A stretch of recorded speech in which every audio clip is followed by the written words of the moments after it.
Amadou, Daoud, si vous étiez derrière votre écran, là, vous nous mettriez un petit pouce. Hein. Est-ce que vous avez trouvé ça bien? Vous avez des questions? Alors, moi, pour ma part, j'aurais juste des choses à rajouter par rapport à ce que Cyril il a dit. Mhm. Donc, ça va être sur pas mal de points. Donc, un peu établir la liste par rapport à la suite de la discussion. J'ai noté les choses sur lesquelles je voulais un peu revenir. Donc, par rapport à sur le premier point, sur Richardson, le fait de d'oser cultiver jusqu'à Richardson. Donc, la question qui se pose, c'est la question du transport. Donc, le coût par rapport à la vente, est-ce que ça en vaut la peine? Est-ce que le conditionnement pour vraiment acheminer les produits et tout ce que ça demande, est-ce que ça en vaut la peine? Ça, c'est une question qu'on peut se poser. Aussi, l'autre question qu'on peut se poser, c'est est-ce que dans la zone des Richard-Toll, est-ce que la culture qu'on compte faire, est-ce qu'elle est rentable pour la population? Est-ce que la population, c'est une culture, est-ce que la population a les moyens de se les permettre? Donc ça, c'est une question. Aussi, pour la question de comment est-ce qu'on démarre, donc il y a la clôture et tout ça. Donc, est-ce que clôturer, c'est obligatoire ou est-ce que c'est pas obligatoire? Donc ça, c'est un autre point sur lequel, on peut peut-être rebondir dessus vite fait. Donc, au facteur sol, donc, nous, on parle depuis tout à l'heure de facteur eau et moi, je dis facteur sol aussi. Donc, parce que peu importe l'eau va dépendre du sol. Donc, l'eau, c'est sûr que l'eau, c'est un facteur essentiel, mais le sol va déterminer l'eau. En gros, c'est le sol qui conditionne l'eau, la quantité d'eau dont on aura besoin. Donc, selon le sol où on se trouve, la quantité, la demande en eau ne sera pas la même. Donc, là, si l'eau vient de avec le sol argileux et un autre sol qui est le sol dur qui va demander encore plus d'eau. Donc, la culture des serres, donc, je pense que c'est la culture qui permet de partir en compte saison. Donc, ce qui est pas mal. Mais après, voilà, faut vraiment réfléchir en termes de coût. Mhm.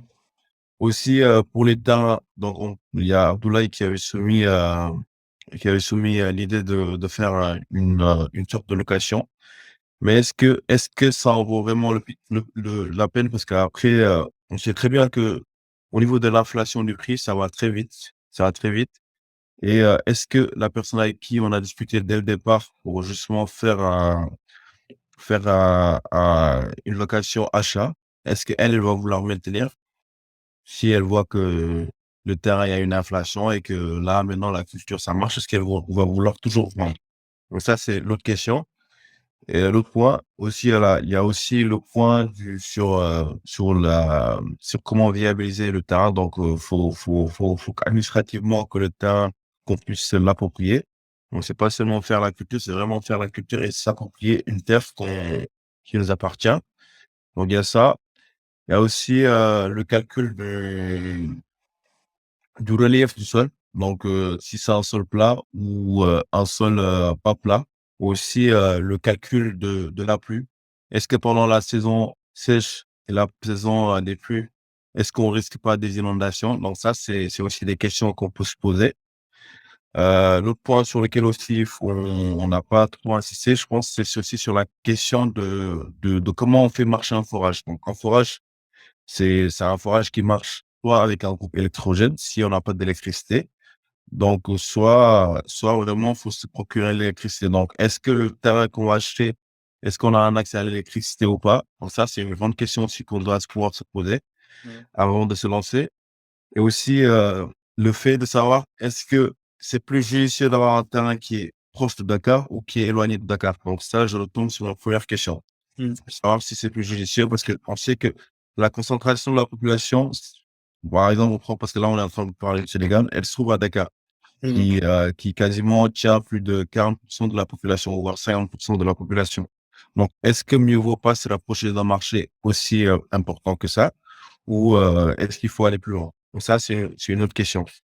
Aussi, l'autre chose qui peut manquer, c'est la question de se projeter sur la transformation du produit. Parce qu'un produit transformé n'a pas la même valeur qu'un produit rich. Donc, se poser la question, comment est-ce qu'on peut arriver à rentabiliser avec une transformation de produit. Donc, l'autre fois, j'avais suivi un petit reportage sur une personne qui est retournée au Sénégal, qui fait un peu, qui parle un peu de la culture et qui, par exemple, donnait l'exemple des fruits ou des légumes.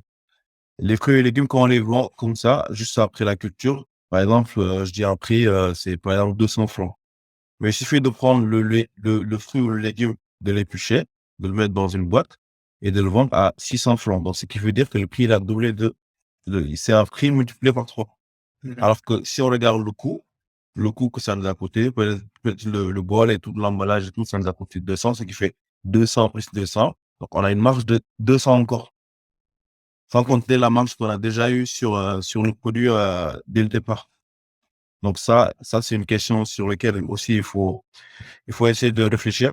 Mhm. Aussi, dernier point sur lequel peut-être je vais insister un peu légèrement, faut savoir que dans les cultures, faut vraiment, les outils qu'il faut. Donc, faut vraiment être outillé pour pouvoir avancer très vite, pour pouvoir être productif. Donc, est-ce que le fait de parce que avec, par exemple, et là, je retombe sur la question de la pluie, parce que les tracteurs, par exemple, qui viennent cultiver, est-ce qu'ils vont pouvoir avoir accès aux champs tout le temps?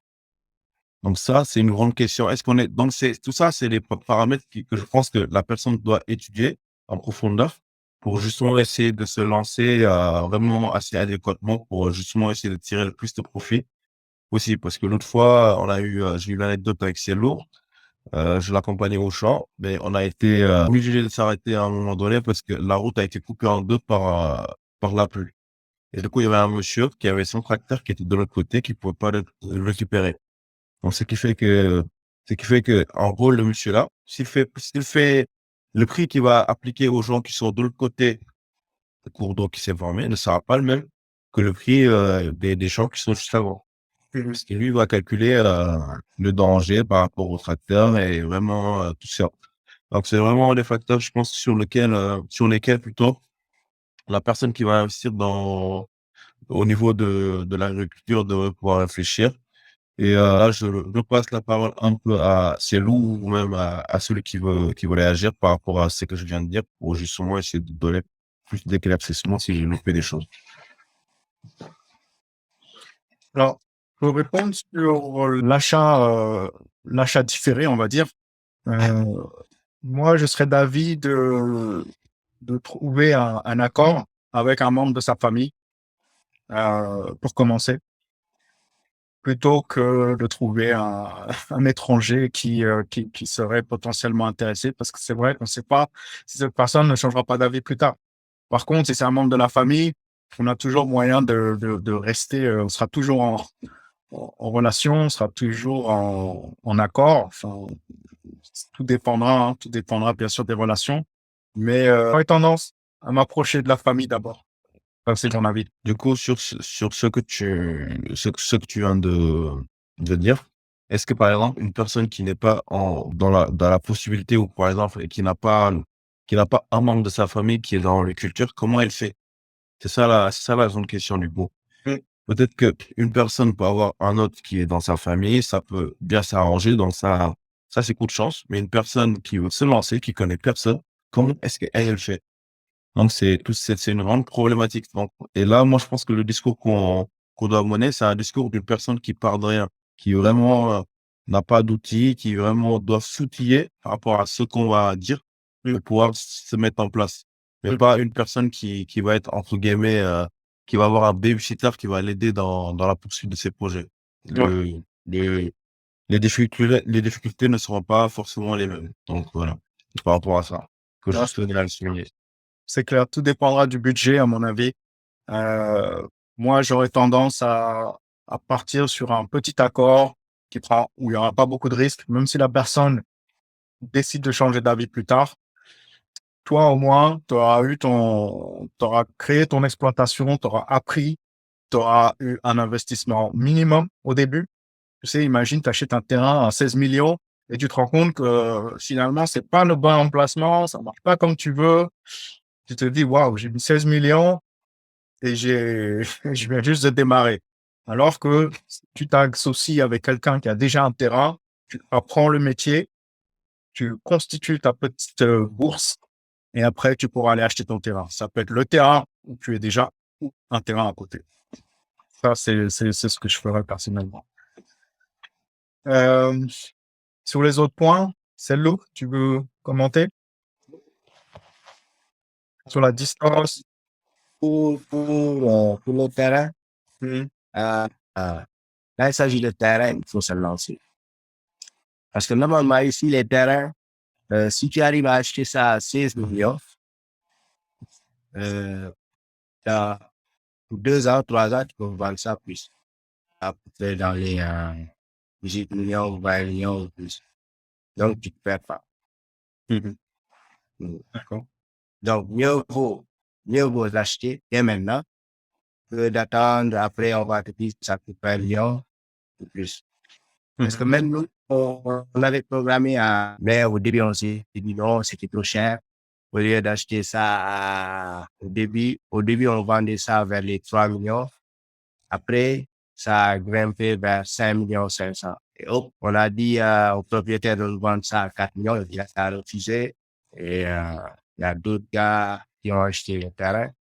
Donc, mieux vaut se lancer. Mhm. Après, le reste, on laisse ça au bon Dieu. Ouais, très bien, tout Ouais. à fait. Daoud, Oui, opinion? alors moi, je félicite vraiment Monsieur Baldé. Franchement, c'est formidable parce que c'est un métier d'avenir. C'est-à-dire celui qui donne à manger, qui contrôle ta panse, te permet de motiver tout un pays, une région et un pays. Mhm. Notre projet Optimis Free, c'est de solidariser, de faire un pont, mais un pont aussi avec l'énergie physique positive, mais aussi l'esprit positif. Donc, moi, déjà, la première question que je voulais poser aux frères, c'est déjà félicitations et comment motiver les troupes parce qu'on sait que l'agriculture, c'est un métier qui n'est pas facile. Loin de là, loin s'en faut. Parce que la patience, dans ce que nous faisons de tous les jours, n'a pas de limite.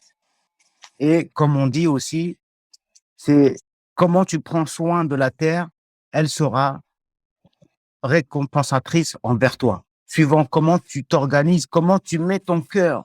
Parce qu'il n'y a pas autre chose. La terre, c'est comme un enfant, tu ne peux pas jouer avec elle. Si tu mets quelque chose de mauvais, viendra quelque chose de mauvais.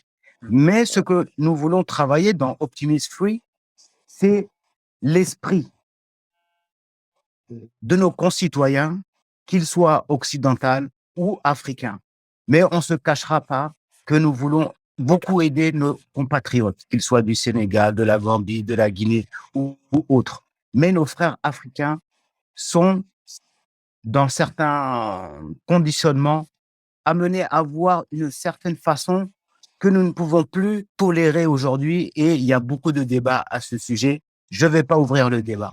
Mais comment nous allons fédérer ça? Comment nous allons nous aligner pour être positifs, physiquement et surtout moralement? Parce qu'une personne, s'il n'a pas l'esprit qui lui convient, peut détruire notre château de cartes. J'en profite vite fait avant de vous laisser la parole, Sello et Amadou. Et là, Daoud, tu as touché un point très important. Moi, j'ai eu la conviction que l'union fait la force. Tu vois, les connaissances que Sello a dans le domaine de l'agriculture, très souvent, c'est des choses qui sont gardées. Sauf que si on s'échange des méthodes, on échange des manières de travailler, on échange du matériel, des ressources, même des moyens financiers, hein, on crée une coopérative. Imaginez aujourd'hui une coopérative qui est créée entre nous quatre. Imaginez pouvoir utiliser la serre de Sellou, le tracteur d'Amadou, les, les fonds de Daoud. Parce que Daoud n'a pas le temps, mais son argent dort en banque. Il ne fait rien. D'accord? Donc, tout ça mis en combinaison, on va créer quelque chose d'extraordinaire. Donc, tout ça pour dire qu'on a une vidéo qui explique justement le concept d'Optimize Free, pourquoi Optimize Free et qu'est-ce qu'on souhaite faire. Donc, je vous invite à accéder à cette vidéo pour en savoir un peu plus. Voilà, je vous laisse commenter, Amadou. C'est l'eau. Alors, moi, pour ma part, c'est assez précis, hein. Donc, là, on a fait un peu le tour de la question et je pense que pour les personnes qui vraiment veulent se lancer, c'est déjà pas mal d'outils qu'on leur donne, en main. Mhm. Et je pense que avec ça, ils peuvent déjà faire grand chose. Voilà. Daoud, mot de la fin, en conclusion. Ben, moi, la dernière question que j'aurais pu poser, c'était de savoir, en tant qu'agriculteur, dans ces journées, comment il s'organise en fait, par quoi il commence et je dirais dans les manières et les organisations. En d'autres termes, Senlou, comment ta journée est organisée? À quoi ressemble une journée typique? Normalement, on se réveille vers 6 heures du matin, quand il Mhm. commence à s'éclaircir. Mhm. Euh, si on a un truc à faire, c'est-à-dire éclaircir certains trucs, les mauvaises herbes là, Mhm. et, euh, et voir les plantes qui sont pas malades ou trucs, et regarder ligne par ligne. Et, c'est juste faire un truc habituel, quoi. Ça joue. Ouais, un peu de maintenance, passer en revue les cultures. En général, tout le travail se fait en début de culture. Mhm. Le reste, c'est tout vérifier et regarder le développement et tout. D'accord. Tenir un calendrier, j'imagine. Ouais, le calendrier pour mettre certains produits bio ou autre chose. D'accord. Entendu. Daoud, ça répond à la question. Ah oui, oui, tout à fait, ouais, tout à fait, Ok. tout à fait. Bon, bah, écoutez, je m'arrive à la fin de cet entretien. En tout cas, moi, j'ai encore appris des nouvelles choses sur cette chaîne. On compte ajouter les vidéos, encore plus de vidéos de ce type. Donc, laissez-nous dans les commentaires votre opinion. Peut-être si vous avez des questions, on pourra les traiter. Et donnez-nous des idées. S'il y a des domaines que vous souhaitez qu'on aborde, eh bien, faites-nous part de vos idées dans les commentaires. En tout cas, merci à notre invité, Senlou. Merci à Amadou. Merci Daoud. À la prochaine. Et- À la prochaine.